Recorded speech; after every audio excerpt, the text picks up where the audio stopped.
Welcome to Happeo Unmuted, the podcast where we speak openly about what it really takes to connect people at work. From internal comms and knowledge sharing to the messiness of change and the rise of AI, we go beyond best practices to unpack what's working, what's not, and what's worth rethinking. Our host, Bourgeault-Trickey, has spent over 10 years in internal comms, building and launching intranets for organizations in telecoms and finance. He now leads client services at Happeo, where he's helped over 120 businesses across the globe create and grow engaging digital workplaces that drive organizational goals and objectives. If you care about how people in your organization share, learn, and adapt, this is your show. And if you're looking for a modern digital HQ, you can find us at happeo.com.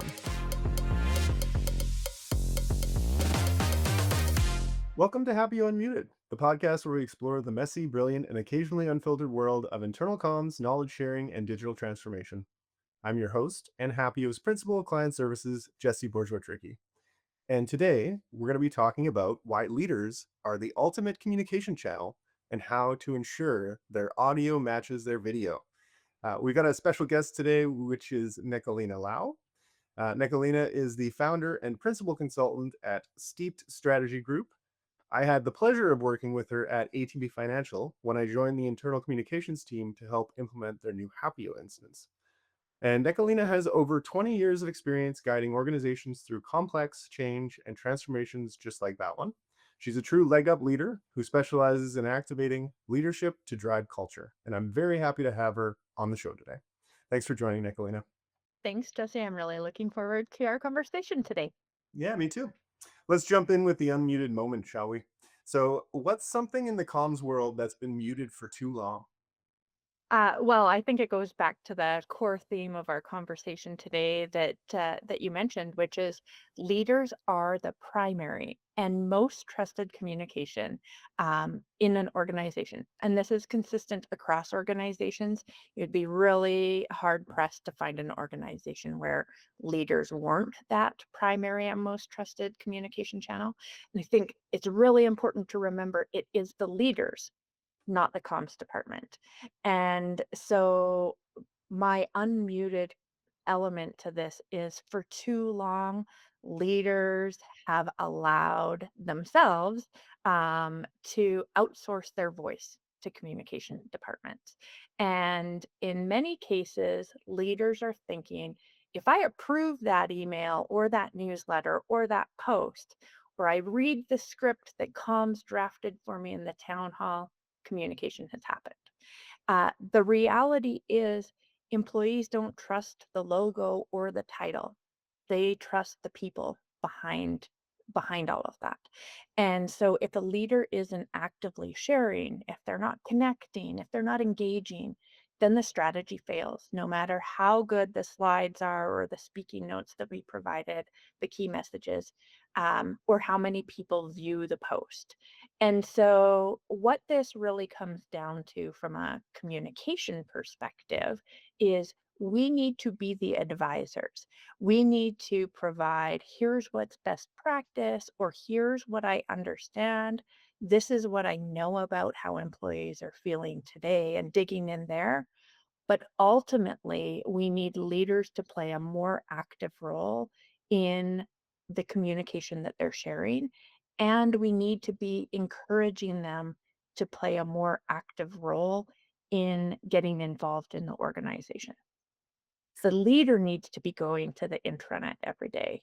The leader needs to be engaging in the conversation at the water cooler.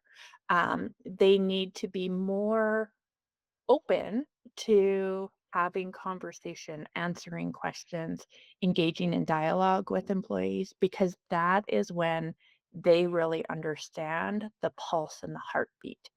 And as communication advisors or partners within the organization, we can help to give them an understanding of the pulse of what's happening. Um, they need to go and experience that for themselves. And to build the trust within the organization so they stop being fed the lines, but where employees stop telling them this is what I think the leader wants to hear, and can start really sharing honest and open feedback with them about how they're feeling about what's happening in the organization. Yeah, lots to unpack there. So I guess what I was thinking about first was sort of the question most people who are listening to this are going to wonder if they're sort of looking to influence the leaders. What are some of the ways that you can look to get that sort of behavior to become more of like a part of their how they're measured as far as how they're showing up at work, KPIs or some sort of indicator that you're able to sort of track and measure and showcase maybe in a more broader audience. What sort of strategies have you seen to kind of help change that behavior that might not be there right now? Yeah, I think for me, one of the things that's been critical to my success is as a communication leader is first remembering that leaders are humans too, and treating like them like that. And the second component is as a communication partner, I need to be comfortable giving my leaders honest feedback. And so if something didn't go well, I need to let them know that it didn't go well and not be afraid to tell them that or to challenge their thinking if they're pushing back on an approach that I'm suggesting um and it's not what they're pushing back on has risks to it. I need to be comfortable to say this is why this is the right approach or why I think that this is the right approach. This is what I see the benefits being for you, like proper feedback. Here is what you're proposing. This is why it's an issue, the impact that it's having, and here's a potential solution.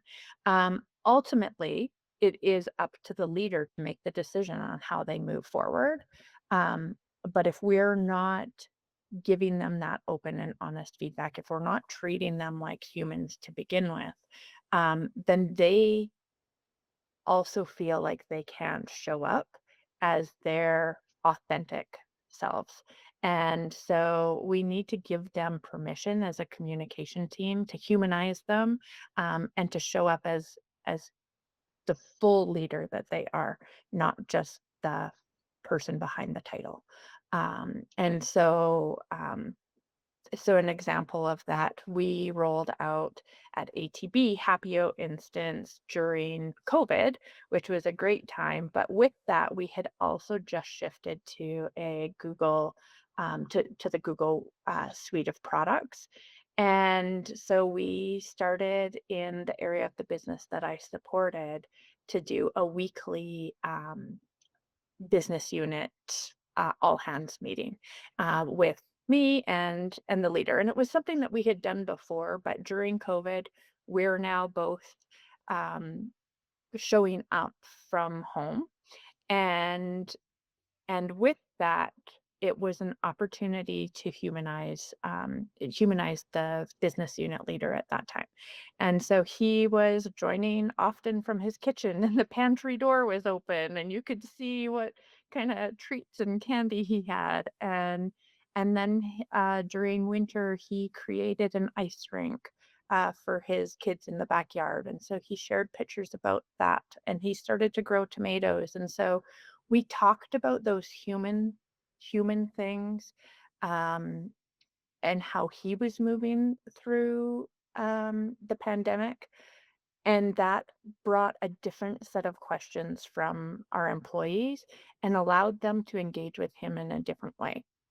And because he showed up like that, people started messaging him outside of those calls to say, "Hey, I saw that you were growing tomatoes. Like, I'm trying to do this too and not having so people started to engage with him more as a human and not just the leader of the business. And then when issues or challenges came up in the business, they also were more open to sharing that feedback with him. And when he said something that didn't resonate, people felt more comfortable to go to him and say, you said this and it didn't like that didn't land. We did a whole series around Black History Month, and he had shared something there that wasn't quite didn't land in quite the right way. And people were not afraid then to give him feedback around that because they knew who he was as a as a human, and he had showed that he's not afraid to fail or not afraid to get it right, and he doesn't have all the answers. And so it really helped us um, build that trust, which ultimately is what drives engagement and drives psychological safety in an organization. And without trust, then you can't lead. Right. Yeah, I think the interesting piece there is just this idea of building the profile of the leader and sort of using the different kinds of strategies that are available to kind of get that person out there, get them in front of people, get them talking to people. It is kind of interesting though, thinking about what you initially brought up around like getting them to sort of walk the walk a little bit. Have you seen success with doing things almost like ghost posting strategies to kind of get the ball rolling? Like the idea of just to get them out there and get them starting to see those comments and the likes, and maybe that starts to get them into the motions? Yeah, great question. So earlier in my career, um, I had implemented a different intranet and at a different organization, and one of the pieces of our strategy was to do a weekly blog for our CEO. And so it could be on any topic that he wanted, and in typical CEO fashion, he's busy, and doing and committing to a weekly blog could be a challenge. And so I would go through news and say, like, what's topical that he might have a perspective on. We would meet on a regular basis, and I go through lots of those posts, and then he would be traveling, or he'd have some time, or a topic came up that was really personal to him that he had a strong opinion on, and then he would, on like a yellow legal pad paper, handwrite it. And then I'd show up in my office, and there'd be like these sheets and sheets of yellow paper that I would have to try and read, and then transcribe and turn that into the blog. So ghostwriting worked. He saw everything. He made changes to them all, and the posts that resonated the most were always the posts that he had initiated, or that he had started, even though those also went through revisions, and I helped to clean them up and streamline them. Um, and the reason why those were the most successful is because you could see his own passion come through. The style of writing was different because he had conviction on that topic. It was something that was really meaningful to him. And those were the ones that got the highest engagement, the most comments. And so, can we ghostwrite? Is that something that as communicators we do? For sure.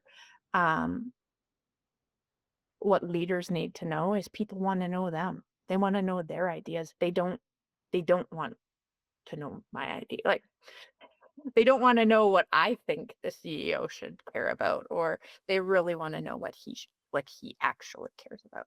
Yeah. So it worked. Um, people engaged in them all, but ultimately the ones that saw the best success were the ones that he wrote himself. Yeah. And I think the other part that you brought up there, which is interesting, is that once they start to invest that way, or once you start getting that ball rolling, the measurements start to come up a little bit. And then it becomes more and more of a sort of a reassurance for them. Like, if you're the one posting this, I'm getting different results. Or if you actually take a moment to write down your passionate thoughts, you get better results, right? I'm wondering if you've seen any kind of strategies involving like what I refer to as like a leader's leaderboard. Like, have you tried that in your past and experiences? Have you seen those kinds of approaches work to get sort of the rest of the team of leadership, getting behind it and walking the walk? And by that, a leaders leaderboard, do you mean like a community where leaders are engaging and interacting? Oh yeah, sorry. I'm thinking like the idea of like if you do start to send out those posts on behalf of leaders, you can almost Mhm. start to show like how those leaders are getting more points, or those leaders are getting, more traction and more views than the others, or they're driving more change than the others. And then all of a sudden people are getting jealous, and you're able to sort of bring the rest along and say, "Oh yeah, I can do that for you." Right? Like that kind of Yeah. thing.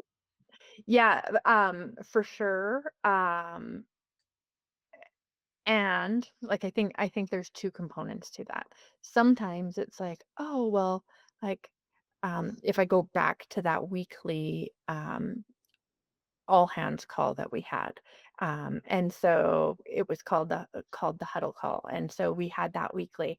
And then other leaders are like, well, I want to do a weekly live call.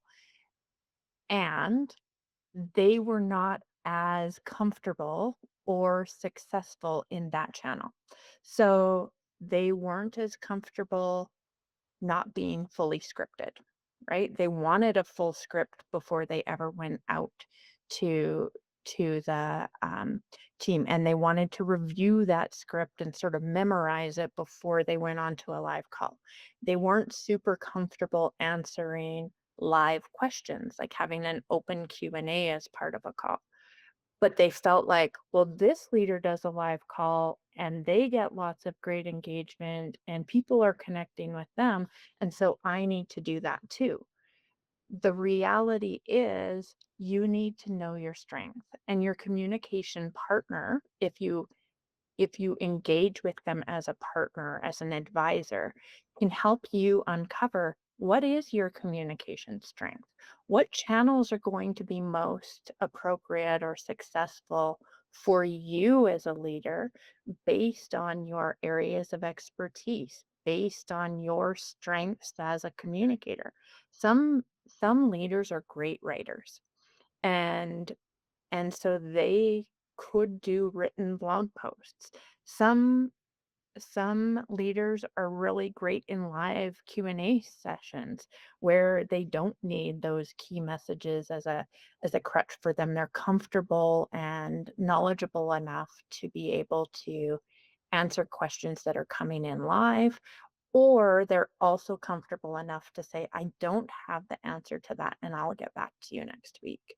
And so knowing their strength and helping your leaders uncover those strengths is really important, because if it's just they're doing this and they're really successful, I want that too. Um, Often those are the ones where it falls flat, and then the blame comes back to communication. Well, you didn't prepare me well enough. You didn't set up this call the right way. Um, but the reality is it's we didn't play to your strengths as a communicator. Sure. It's kind of a good transition to the other question I wanted to ask based on what you initially said, which is sort of something along the lines of like, what's a common symptom leaders mistake for a comms problem when it's really something deeper? Yeah, I think that that's a great question. Really common symptom is leaders will come and say, like, people aren't asking questions in town hall, or no one's reading my updates.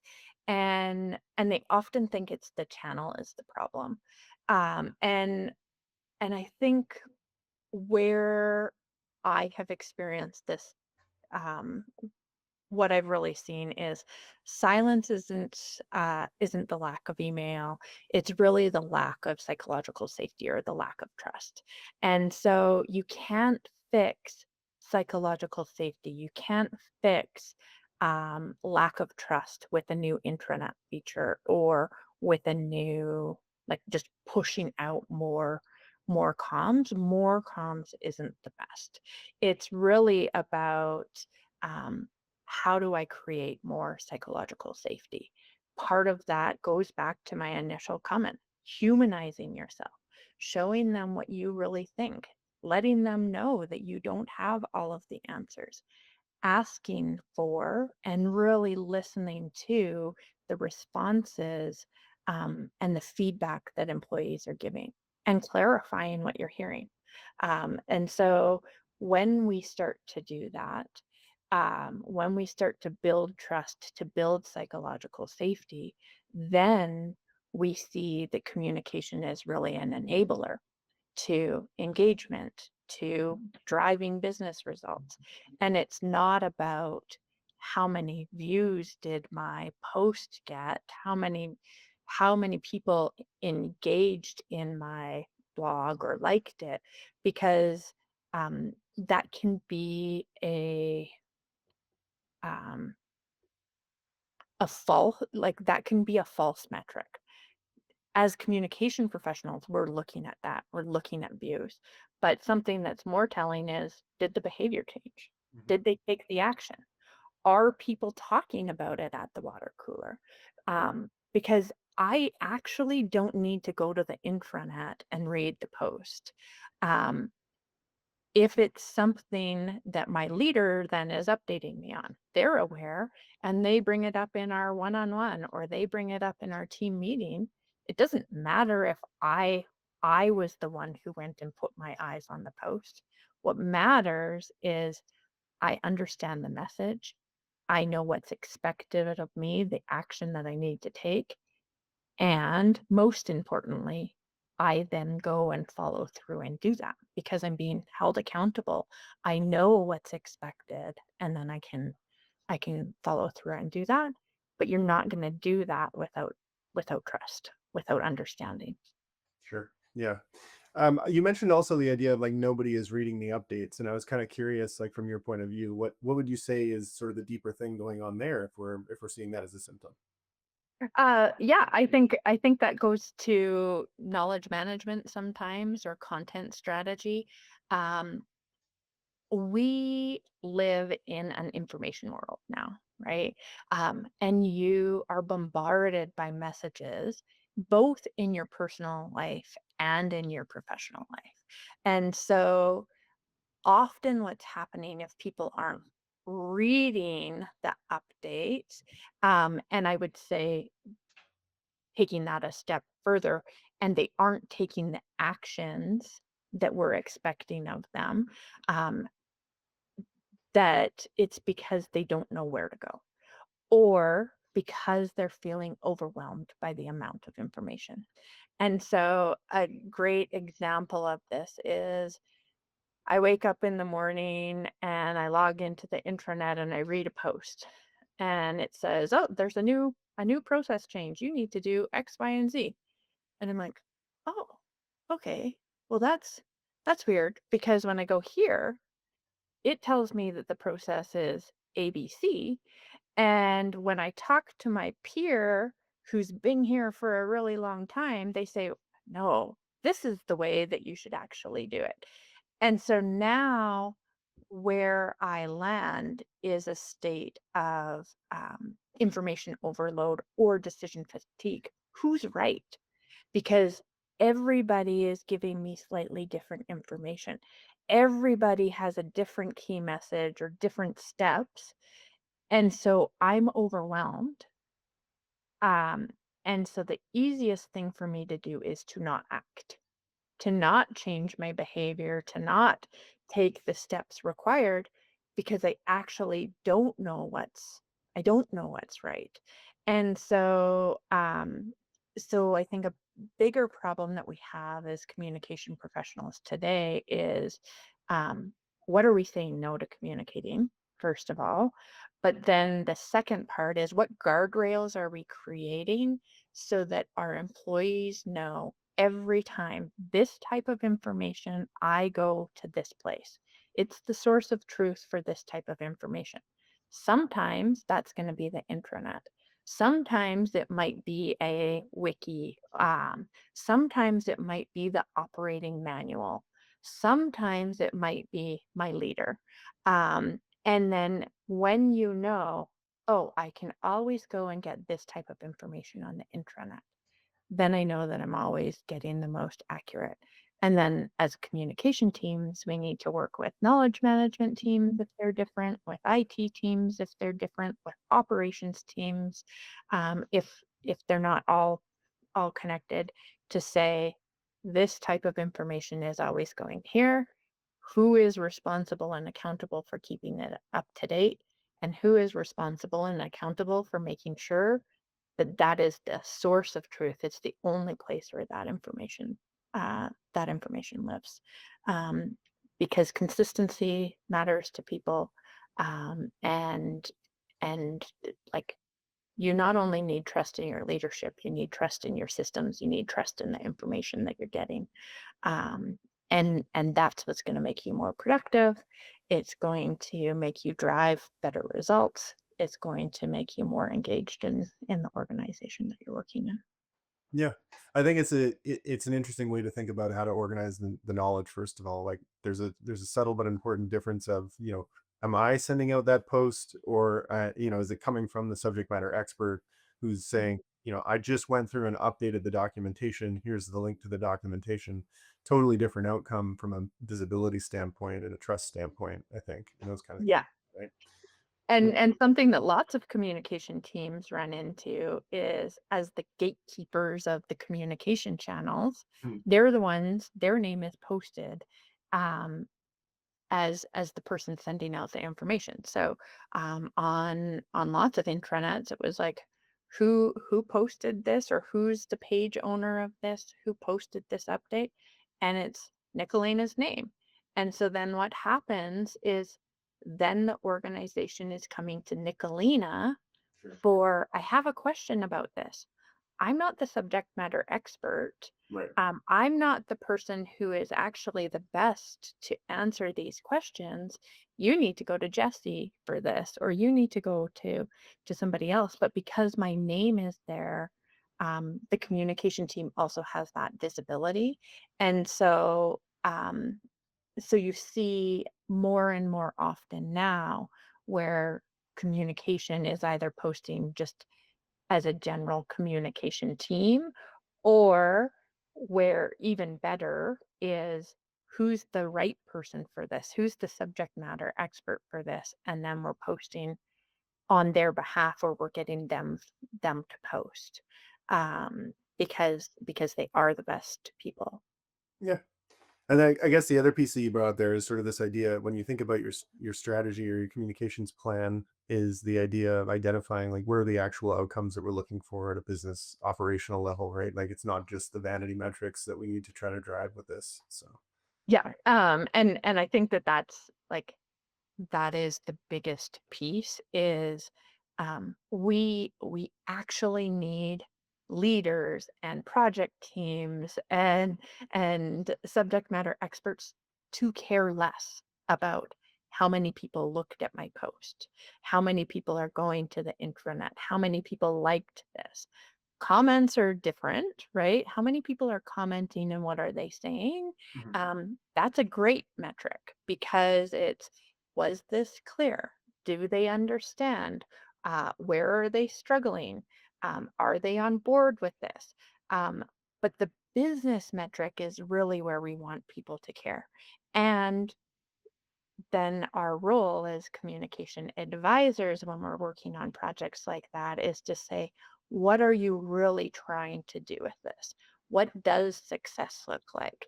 It's that everybody is using this new tool, or everybody is taking the training. It doesn't matter if they look at the post. What matters is they take the training. What matters is they're using the tool. Um, and and if they look at the post or not, it doesn't actually matter. We're driving the outcome, we're driving the business result. Um, the post is there to provide context and information. Um, the call to action is driving the behavior, and it's driving the outcome. And so messaging matters. Our roles are really important, but how the message goes and moves throughout your organization isn't predicated by people looking at a post. Mhm. Yeah, and we've been talking quite a bit about sort of leadership and the influence and the need for them to be part of all of this. And so another question maybe is, what separates leaders who elevate internal comms from those who unintentionally hold it back, from your perspective? Yeah, I think it really comes down to how they view the function. So, do they view their communication team as strategic partners, or do they view them as tactical executors? So, a leader who holds internal communication back is really about an order giver. So, they see the communications department as a make it pretty and get it out department.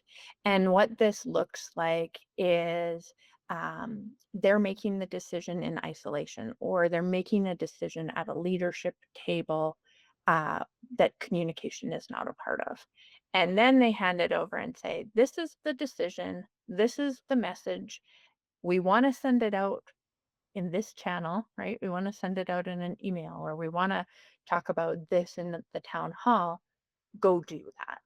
And so the trap there is when there's resistance, when they're not getting the business result that they want, when people aren't taking the action, it comes back to communication that you didn't spin it right, or this wasn't the right channel, rather than coming back to how the decision was made and maybe some of the nuance that they missed. A leader who elevates internal communication department is really sees the role as strategic partnership. So they want their comms partner at the table before, during, and after decisions are made. And they do this because um, they understand that the quality of the decisions being made, the quality of the conversation that leads to that is going to be stronger. So why does communication want to be at the table? And um, I know you were at the IABC Canada conference with me a couple weeks ago, and um, somebody had said, like, I'm just tired of talking about comms having a seat at the table. Like, we need to move past that conversation. And I agree. And the reason why we need a seat at the table, why we're asking for that, is not because we have FOMO or ego and we really want to be like, oh yeah, I sit at the leadership table. That's actually not like it. Less meetings in my life is not a bad thing. Um, but we need to be there because context matters. The conversation that's happening there, the way that um, leaders are coming to decisions helps to make stronger communication, because we understand the why. We can hear the nuance and the words that leaders are using, and what we bring, the value of having us there, is this broad perspective. So typically, people who are really successful in their communication role, have this ability to see this broad perspective from a C-suite. So it's the vision, it's the direction, it's the understanding the business. Requirements, like what we're trying to do and why. Um, and we also understand the frontline reality. We're having conversations with people. We know um, sort of some of the processes or the questions to ask about the process. And so when decisions are being made, here's the vision, here's the frontline reality. How do we help to bring that closer together through communication? And that perspective helps to make stronger decisions, or helps to advise on a stronger communication approach where we're having conversation with frontline to bring that reality closer between vision and the reality of how work happens in the business before we land on, and this is the decision, or this is the new ask. And so you're hoping that you get these leaders who want to elevate, and you know that by they're asking you to be a strategic partner. It's not a given. um, it doesn't always come easily, but when you start to provide that value, so even if you're not at the table, how can you be asking different questions? How can you be connecting that vision and that frontline reality, when you are brought in? The more you do that, and by consistently asking to be in meetings at tables, the more that they will see, oh, when I do this, I consistently am seeing stronger outcomes. When I am reactive and being more of an order taker, um, there's more resistance within the organization, more challenge within the organization, or greater disengagement in the organization, lack of trust showing up in the organization because we're missing a vital perspective from those tables. Hmm. Yeah, it's sort of that the what comes out of all of this, of course, you sort of addressed it there is this, how do I do it? How do I get, the seat at the table, or how do I sort of make it clear that I already have like what it takes to be at the table, and I'm just sort of missing out on that. Uh, Mhm. aside from sharing episodes of the Happeo Unmuted podcast with leaders, is there anything else that you would sort of recommend to sort of people who are maybe in that position where they're having the hard time getting to that next level with their leadership teams? Yeah, so I think there's a couple things. Number one is we need to have the confidence to ask. We need to have the confidence to ask to be at the meetings that matter. And it might not be every meeting to start with. But if we don't say, it would be really helpful if I was there. I know you're talking about this project. I'm having a one-on-one conversation with me, or your chief of staff is updating me, your EA is saying we need your support on this communication, giving them that feedback, right? It goes back to humanizing the leader, giving them the feedback. For me to be most successful in my role, here are the things that I need. Um, Setting clear expectations with your leader on your conditions for success. It's not it's not different than doing an individual uh, learning plan or performance plan for a child at school. It's here's the current here's the current situation, the current reality. Um, in order for me to be most successful, here's the things that I need. I need 30 minutes with you and a one-on-one every other week. I need to be at your leadership table. I need this, and explaining why. Here's the benefits that I'll get from that.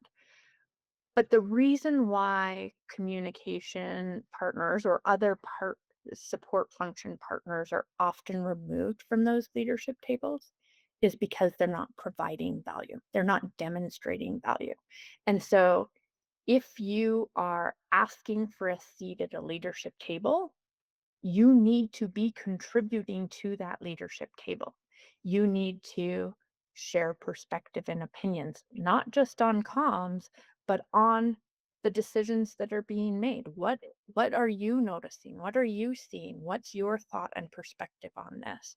Um, and it's not just a stage for you to gather information. It's also a place for you to provide value by sharing information. Um, and if you aren't providing value, that's when you're getting cut out. That's when they're like, "Oh, I don't need you. I don't need you there." Um, I because I don't see the value in having your voice at my table. You sit there, you check your email, you maybe take notes, but you're not adding to the conversation. And so I think that that's the most important part, but you need to know what your conditions for success are. Maybe there's some meetings that you don't want to be at, and letting them know, I don't need to be at this type of meeting, but I want to be at all of these ones. And then the other things would be connecting with chiefs of staff, EAs. Um, they are often, um, I, I like to talk about the 6 degrees of Kevin Bacon, which maybe dates myself, but like who are the influencers in your organization? Often an EA or a chief of staff has lots of information and knowledge. Tons of people are coming to them and sharing feedback, both from the front line and from leadership. They're a wealth of information. Like, connect with them, become their friends, share information with them, because then they are also an advocate for you. And then the last thing that I would say is, how do we do it? Is, as sort of a generalization, communication is not super great about sharing their successes or highlighting their successes. And we tend to be okay being in the background, but we need to celebrate the results that we're driving. And that doesn't mean we need to be the sole owner of those results. If we have helped to get 100% of people completing their training, or if we've helped to ensure that 90% of people have completed, went in and reviewed their benefits re-enrollment, we played a active role in driving that behavior and driving that outcome. And so we as communication professionals need to be celebrating that success. If sitting at a leadership table has given you information that allowed you to create a stronger communication approach or plan that drove business results, share that. Share that one-on-one with the leader.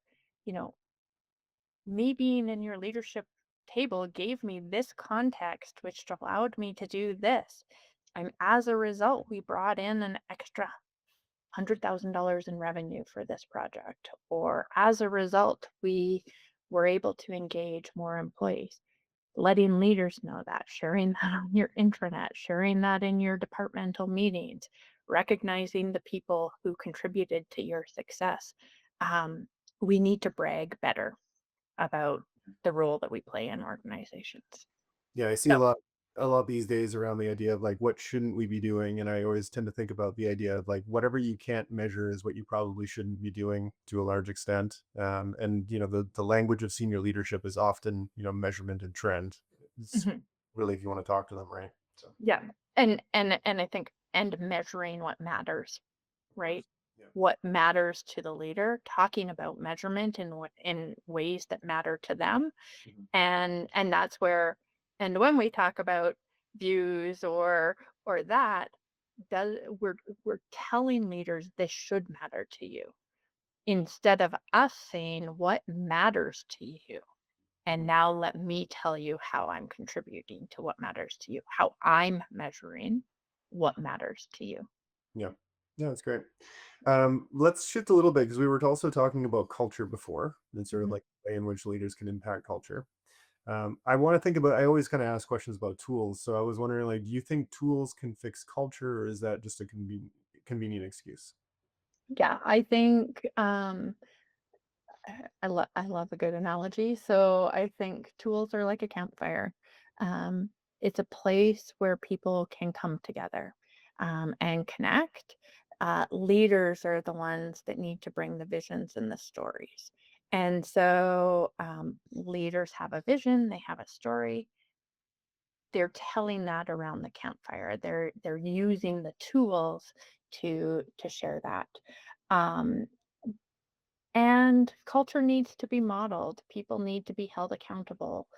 It needs to be reinforced with celebration and stories. Um, Ways to do that is through the tools, um, and you need to have people who are modeling that. You have to have people who are helping to hold other people accountable, and who are celebrating and reinforcing the culture that you're trying to drive.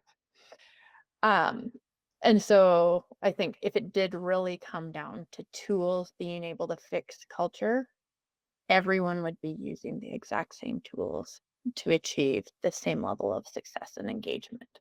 Um, if like if the magic answer, the magic tool was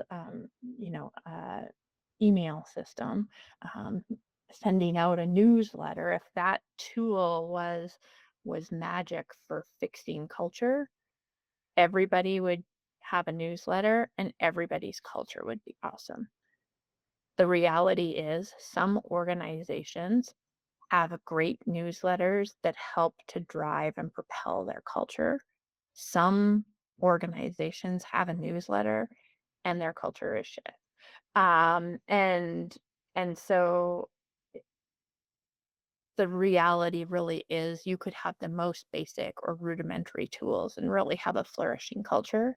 And you could have the most expensive tools and tech stack and have a culture where no one wants to work. Um, culture is built from trust. It's built from visibility. It's built from vision, and it's built through storytelling. And so tools are an enabler. It's where we come together. It's where we can gather around. Um, it's really the people who bring the fire to life, who make it a place where we want to gather, where we want to connect. Hmm. Yeah, the campfire metaphor is great. It's sort of like, what does your campfire look like? It's probably going to be based on the way your community is set up. And do you need one giant campfire? Do you need small little campfires all throughout, or Yeah, come up with different ways, right? So yeah, yeah, exactly. great. Maybe we'll go to the next one, which was around like more on the strategy and execution side of things. So I was wondering, like, what do you wish leaders understood about the time and discipline it takes to get comms right? hmm So you mentioned earlier that I have my own consulting business, and so it's called Steep Strategy Group, and this is a great metaphor for time and discipline. So I am a tea lover. That's what I have in my cup now.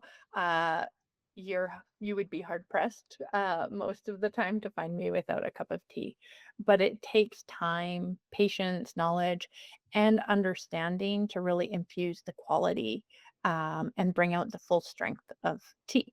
There's the temperature based on the type of leaves you're using. It's how long you're leaving the leaves in. It's how many times you can use the same tea leaves. Really is about understanding and having the patience to make sure that you're feeding your tea leaves with exactly what it needs to bring out that quality and strength of it. And so the mistake that people often make is, you dunk a tea bag into a warm cup of water for 5 seconds, or you leave it in there for 25 minutes, and you are expecting a full, flavorful cup of tea.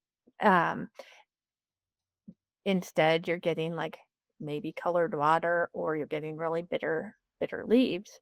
And so that's the mistake that people make with tea. In the same respect, you can't post one story on an intranet, send out one email, or hold one town hall and expect your employees to understand your corporate strategy, your strategic direction, your culture. You have to let the strategy steep.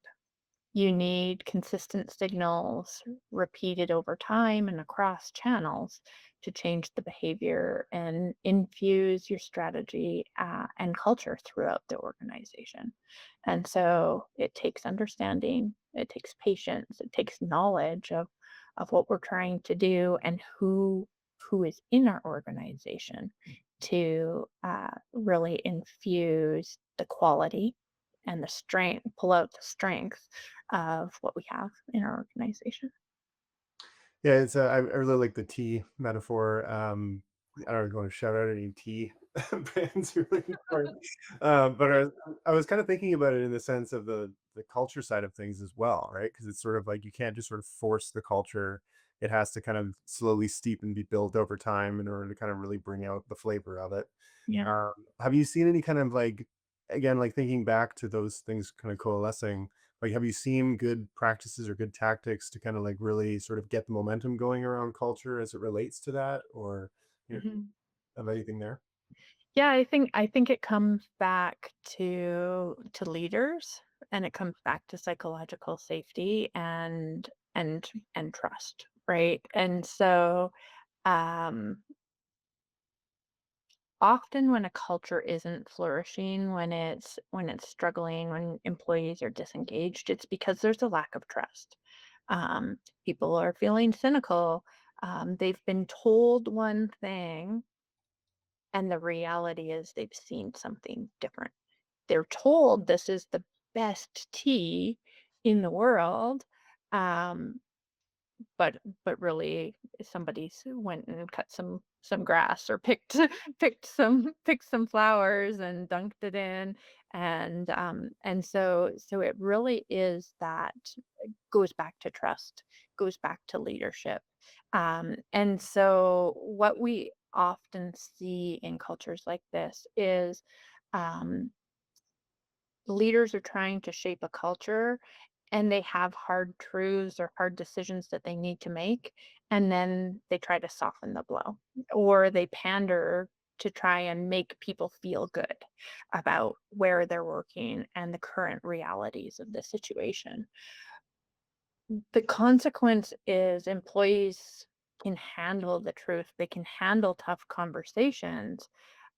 What they can't handle is avoidance, or when a leader says something um, in a town hall, in an email, right? Like whatever the channel is, but they do another thing in the boardroom. So they say, you know, we're going through organizational transformations, right? Redundancies, layoffs, and an employee, a leader to make employees feel better or to try and make sure that they're not being impacted by fear and uncertainty of what's happening. They're saying, no, like we're done.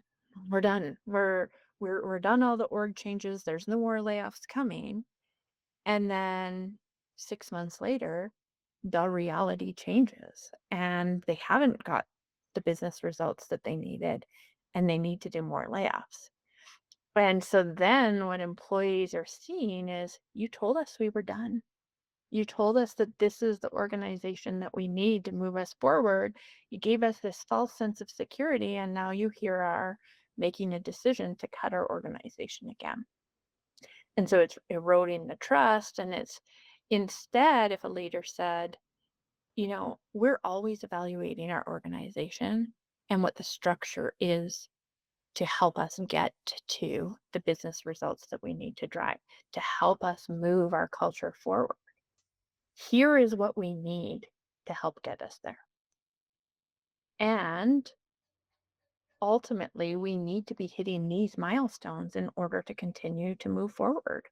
And if we can't do that, then we're going to have to look at our culture, our structure, our processes to make the right decisions to help us get there so that we can continue to exist, to thrive, to move forward.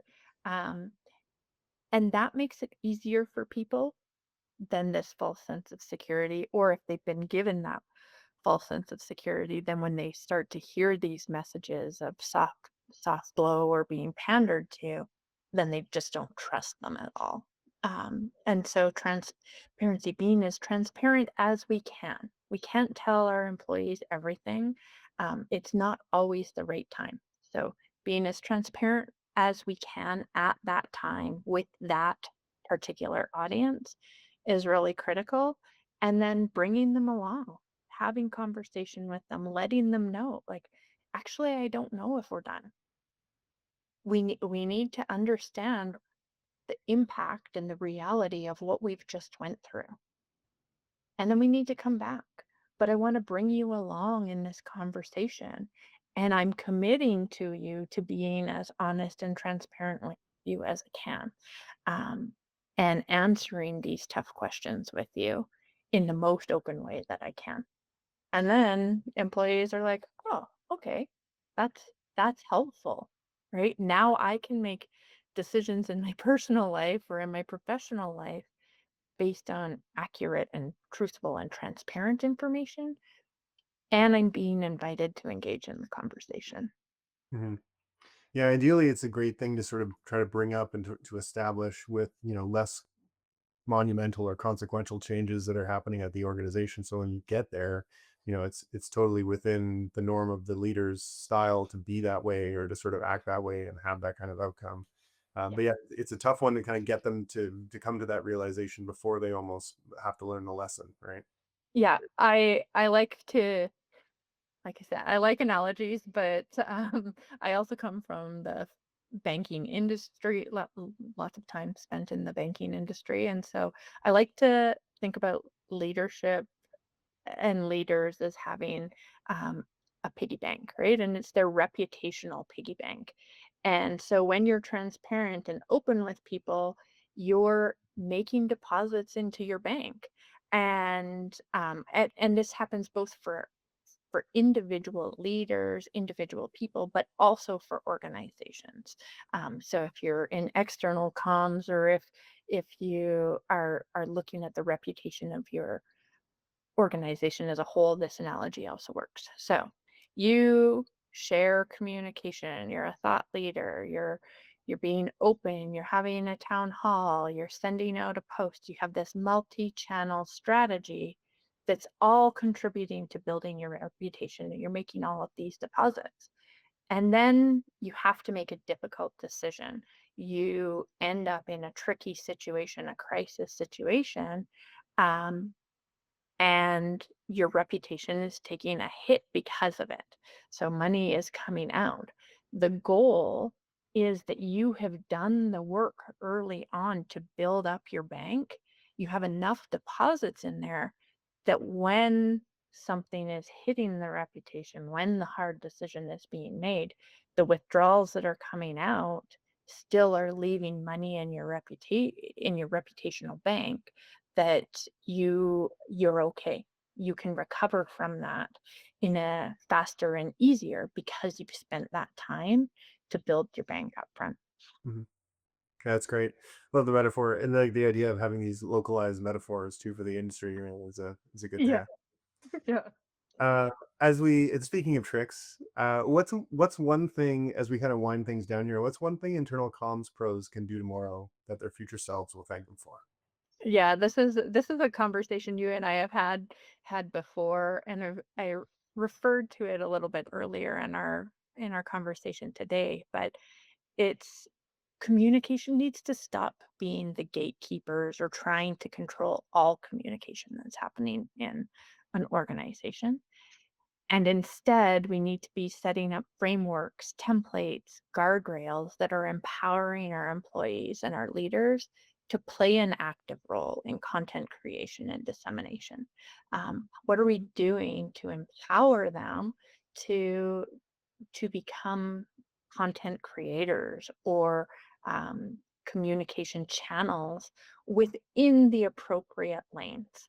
Um, and what this does is it allows communication departments to stop being a bottleneck and stop being bogged down by work that doesn't have a strong alignment to the strategy or driving business results, and work that isn't a place where comms can add significant value. So if we look at it in a matrix, the work where we really want to be spending the majority of our time is strong alignment to strategy, to driving business results, to the priorities of our business overall, really connected to that.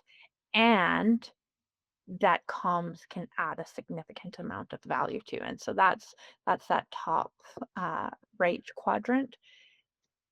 We can't do that if we're continuing to focus on work that isn't closely aligned to the strategy or driving critical business results, and work that we're not able to provide a significant amount of value to.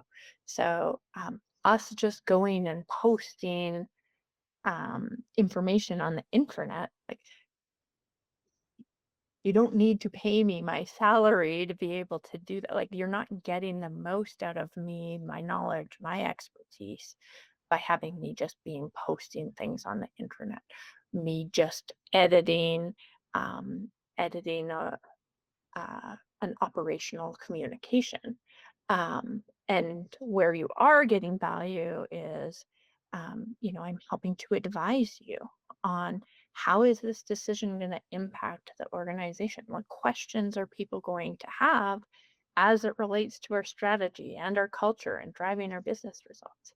And so freeing up our time by providing guardrails, templates, um, and and empowering your employees to share the right information at the right time, and then arming them with the knowledge of, and this is when you should be coming to communication for support, um, and often providing a quick little question set for them.